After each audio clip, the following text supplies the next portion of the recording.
ഇന്നത്തെ വീഡിയോയിലേക്ക് പോകുന്നതിന് മുൻപ് ആദ്യമേ എല്ലാവർക്കും ഒരു ഹാപ്പി ക്രിസ്മസ് ഞാൻ വിഷ് ചെയ്യുകയാണ്. എല്ലാവരും ഹാപ്പി ആയിട്ടിരിക്കുക, സന്തോഷത്തോടെ ഇരിക്കുക. പക്ഷേ ഇന്നത്തെ വീഡിയോ എന്ന് പറയുന്നത് കുറച്ച് സങ്കടപ്പെടുത്തുന്ന വീഡിയോ ആണ്.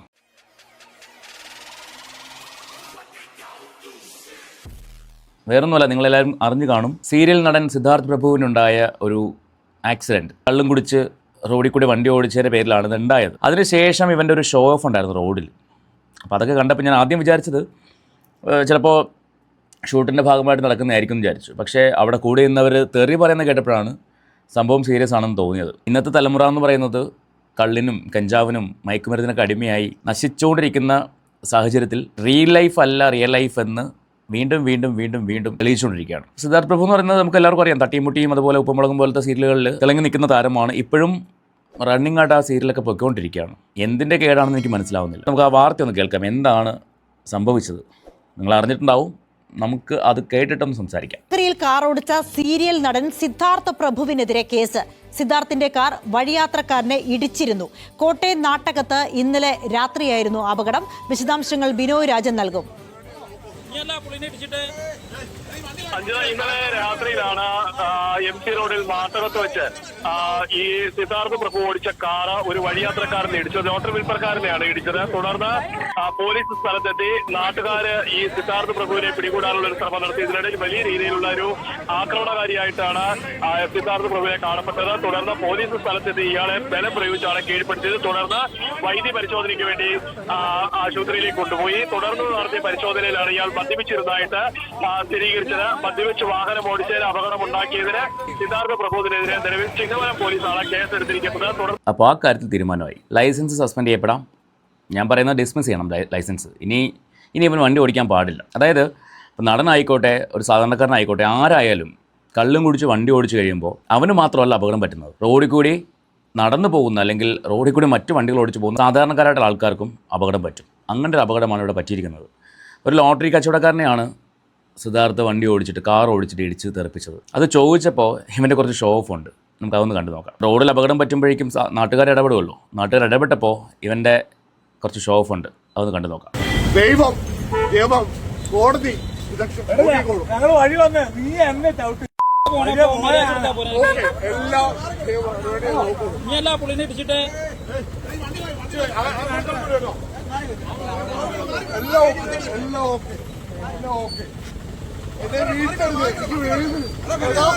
ഇത് ആക്സിഡന്റിന് ശേഷം നാട്ടുകാർ ഇവനെ വളഞ്ഞിട്ട് ഇടിച്ചു വെച്ചിട്ട് എന്തിനാ ഇടിച്ചെന്നൊക്കെ ചോദിക്കുകയാണ്. അപ്പോൾ അവൻ്റെ മറുപടിയാണ് ദൈവം കോടതി എല്ലാം പൂട്ടിപ്പോവും. ഇത് കേട്ടപ്പോഴാണ് ഞാൻ വിചാരിച്ചത് ഇത് എന്തെങ്കിലും ഷൂട്ടിൻ്റെ ഭാഗമായിരിക്കും. പക്ഷേ അവിടെ കൂടി നിന്നതിൽ 1-2 പേര് തെറി പറയുന്നത് കേട്ടു. അപ്പോൾ മനസ്സിലായി ഇത് ഷൂട്ടിംഗ് അല്ല, നടന്നതാണ് എന്ന് മനസ്സിലായി. രാവിലെ ചാനൽ വെച്ച് നോക്കിയപ്പോഴേക്കും വാർത്തയും വന്നു, കേസായി എന്ന് പറഞ്ഞിട്ട്. ഒന്ന് ആലോചിച്ച് നോക്കിയേ, ഫെയിം ഉണ്ട്, അത്യാവശ്യം ജീവിച്ചു പോകാനുള്ള കാശ് കിട്ടുന്നുണ്ടാവും. അപ്പോൾ കുത്തിക്കഴപ്പ്, അഹങ്കാരം, അങ്ങനെയല്ലേ പറയാൻ പറ്റുള്ളൂ. ഈ കെട്ടിറങ്ങി കഴിയുമ്പോൾ ഇരുന്ന് ചിന്തിക്കും, ഞാൻ എന്താണ് കാണിച്ചു കൂട്ടിയത്. ഇനി ഇത് കഴിഞ്ഞില്ല, കൂടി എന്ന നാട്ടുകാരിലൊരാൾ ഇവനെ കഴുത്തിന് പിടിച്ച് ഞെക്കുന്നുണ്ട്. കാണുമ്പോൾ തമാശയായിട്ട് പറയുന്നെങ്കിലും എത്ര സീരിയസ് ആയിട്ടുള്ള കാര്യങ്ങളാണ് നടക്കുന്നത് അറിയില്ല. കൂട്ടുകൂടി വഴിതെറ്റി പോകുന്നത് എങ്ങോട്ടാണെന്നുള്ളത് അതും കൂടെ കണ്ടു.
ഈ വീഡിയോ കാണുമ്പോൾ ശരിക്കും പറഞ്ഞാൽ സങ്കടം തോന്നുന്നുണ്ട്. കാരണം അവൻ്റെ അവസ്ഥ ഓർത്തല്ല സങ്കടം. ആ വണ്ടി ഇടിച്ചിട്ട് ആ ഇടിച്ച ആൾക്ക് എന്തെങ്കിലും സംഭവിച്ചിരുന്നെങ്കിൽ നിങ്ങളൊന്ന് ആലോചിച്ച് നോക്കിയേ. എനിക്കറിയില്ല, എനിക്ക് മനസ്സിലാവില്ല. ഇത് കണ്ടപ്പോൾ ഞാൻ ഓർക്കുന്ന വേറൊരു അനുഭവമാണ്. ഞാനൊരിക്കൽ എനിക്കൊരു വർക്കിന് പോകാൻ വേണ്ടി ബൈക്ക് ഓടിച്ച് പോവുകയാണ്. നല്ല പ്രായമുള്ളൊരു അമ്മാവൻ. ഈ അമ്മാവൻ സൈക്കിൾ ഓടിച്ച് വരികയാണ്, എൻ്റെ മുന്നിൽ കൂടി സൈക്കിൾ ഓടിച്ച് പോവുകയാണ്. അപ്പോൾ ഞാൻ ആളുടെ പുറകെ പോകണം. ഇയാൾ എങ്ങോട്ടാണ് തിരിയാൻ പോകുന്നൊരു ഐഡിയ ഇല്ല കേട്ടോ. പെട്ടെന്ന് ആൾ കൈയും കാണിക്കുന്നു, സൈക്കിൾ വളയ്ക്കുകയും ചെയ്തു. ഞാൻ തൊട്ട് ബാക്കിൽ, എനിക്ക് ബ്രേക്ക് പിടിക്കാനുള്ള സമയം പോലും തന്നില്ല. വണ്ടി നിരങ്ങിപ്പോയിട്ട് ആളുടെ സൈക്കിളിൻ്റെ ബാക്കിലിടിച്ചു. പുള്ളി വീണു. കൈ കാണിക്കുന്നതും പുള്ളി വണ്ടി സൈക്കിൾ വളച്ചതും ഒരേ സമയത്തായിരുന്നു. ഓർക്കണം, നമുക്ക് ചിന്തിക്കാനുള്ള സമയം പോലും ഇല്ല അവിടെ. ആൾ വീണു. വീണ്ടും ആളവിടെ കിടക്കുകയാണ്, എഴുന്നേൽക്കുന്നില്ല. ഞാൻ നന്നായിട്ട് പേടിച്ചു. കാരണം ഒരു 70-75 വയസ്സിന് മേളിൽ പ്രായമുണ്ട്, സെക്യൂരിറ്റി ആയിട്ട് ജോലി ചെയ്യുന്ന ആളാണ്. ആൾ എഴുന്നേൽക്കുന്നില്ല. ഞാൻ അടുത്ത് പോയിട്ട് തട്ടി വിളിക്കുക, ഒരു രക്ഷയില്ല. ഞാൻ വിചാരിച്ചു, ദൈവമേ കയ്യിൽ നിന്ന് പോയോ എന്ന് വിചാരിച്ചു. ഒരു 2 മിനിറ്റ് കഴിഞ്ഞപ്പോഴേക്കും മെല്ലെ തലപൊക്കി എഴുന്നേറ്റു. ഞാൻ പെട്ടെന്ന് സൈക്കിളെടുത്ത് നിവർത്തി വെച്ചു. സൈക്കിളിൻ്റെ ഫ്രണ്ട് വീലൊക്കെ പോയിട്ടുണ്ടായിരുന്നു. ആൾ എഴുന്നേറ്റ് ഉടനെ തലയിൽ ഇങ്ങനെ പിടിക്കുകയാണ്. തലയടിച്ചിട്ടായിരിക്കും എന്ന് വിചാരിച്ചു. പുള്ളി പെട്ടെന്ന് എഴുന്നേറ്റിട്ട് എൻ്റെ തലയൊക്കെ കലങ്ങിപ്പോയിട്ടുണ്ട്. അപ്പോൾ ഞാനൊന്ന് പേടിച്ചു. കാരണം പ്രായമുള്ള മനുഷ്യനാണ്, എന്താ പറയാൻ പോകണമെന്ന് അറിയില്ല. ഞാൻ പറയുമ്പോൾ നമുക്ക് ഹോസ്പിറ്റലിൽ പോകാമെന്ന് പറഞ്ഞു. നേരെ തൊട്ടടുത്ത് തന്നെ ഹോസ്പിറ്റൽ, ഗൗരീശ ഹോസ്പിറ്റൽ, അവിടെ കൊണ്ടുപോയി. അപ്പോൾ അവിടുത്തെ ഡോക്ടറുടെ വീട്ടിലാണ് ആൾ സെക്യൂരിറ്റി ആയിട്ട് വർക്ക് ചെയ്യുന്നത്. അടുത്ത് തന്നെയാണ്, ഹോസ്പിറ്റലിന് അടുത്ത് തന്നെയാണ്. അവിടെ കൊണ്ടുപോയി ഈ പറയുന്ന പോലെ കാലിൽ ചെറിയ മുറിവുണ്ടായിരുന്നു. മുറിവൊക്കെ വെച്ച് കെട്ടി മെഡിസിൻ എടുത്തു. കാശ് ഞാൻ തന്നെ കൊടുത്തു. കാരണം നമ്മുടെ വണ്ടി തട്ടിയതാണല്ലോ, മിസ്റ്റേക്ക് ആളുടെ ഭാഗത്താണെങ്കിൽ നമ്മുടെ വണ്ടിയുടെ തട്ടിയത്. തിരിച്ച് ഇറങ്ങി വന്നിട്ട് പുതിയ സൈക്കിൾ വേണം.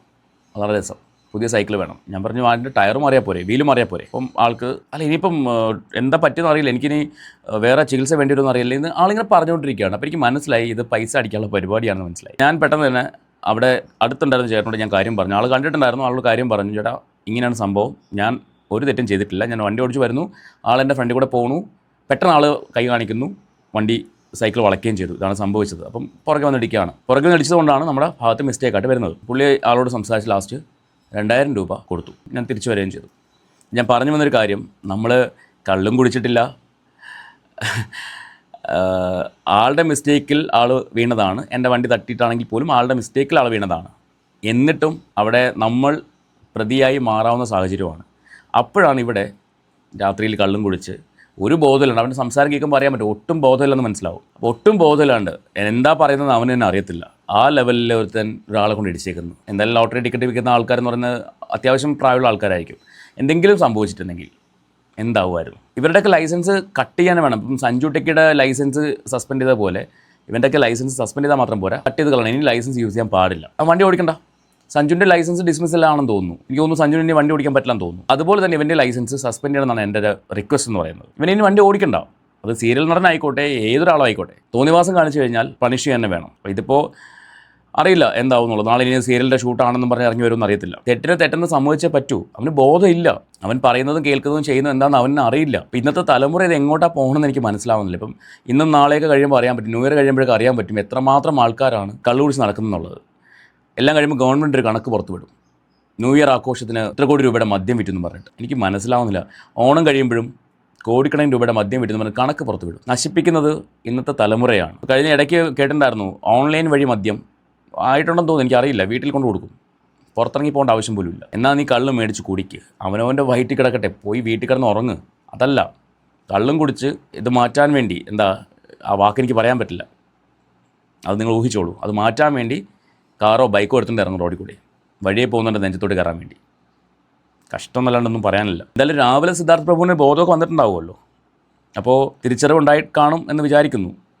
അറിയില്ല, ബാക്കി നമുക്ക് കണ്ടറിയണം എന്തായിട്ടുണ്ടാവും എന്നുള്ളത്. നിങ്ങൾക്ക് ഈ വീഡിയോയെക്കുറിച്ചുള്ള അഭിപ്രായം, നിങ്ങൾക്ക് ഈ കള്ളു കുടിക്കുന്ന ആൾക്കാരെക്കുറിച്ച് നിങ്ങളുടെ അഭിപ്രായം എന്താണ്? ചില ആൾക്കാർ പറയും, എൻ്റെ കെട്ടിയവൻ വന്ന് കള്ളും കുടിച്ചുകൊണ്ട് വന്ന് ബഹളം ഉണ്ടാക്കിയാൽ എനിക്ക് പ്രശ്നമൊന്നുമില്ല, എന്നോട് നല്ല സ്നേഹമാണല്ലോ എന്ന്. മദ്യത്തിൻ്റെ പേരിൽ മദ്യപിച്ചുകൊണ്ട് ഭാര്യനെയും മക്കളെയും എത്രമാത്രം ഉപദ്രവിക്കുന്ന ആൾക്കാരുണ്ടെന്നറിയൂ. സർക്കാരിന് ലാഭം ഉണ്ടാക്കാൻ വേണ്ടി ജനങ്ങളുടെ ജനങ്ങളുടെ ജീവിതം നശിപ്പിച്ചുകൊണ്ടിരിക്കുകയാണ് ഈ മദ്യം എന്ന് പറയുന്ന സാധനം വെച്ചിട്ട്. ഷെയിം എന്ന് മാത്രമേ പറയാനുള്ളൂ. നിങ്ങളുടെ അഭിപ്രായം എന്താ വെച്ചാൽ നിങ്ങൾ കമൻറ്റ് ചെയ്യുക. നമുക്ക് മറ്റൊരു വീഡിയോ ആയിട്ട് വീണ്ടും കാണാം.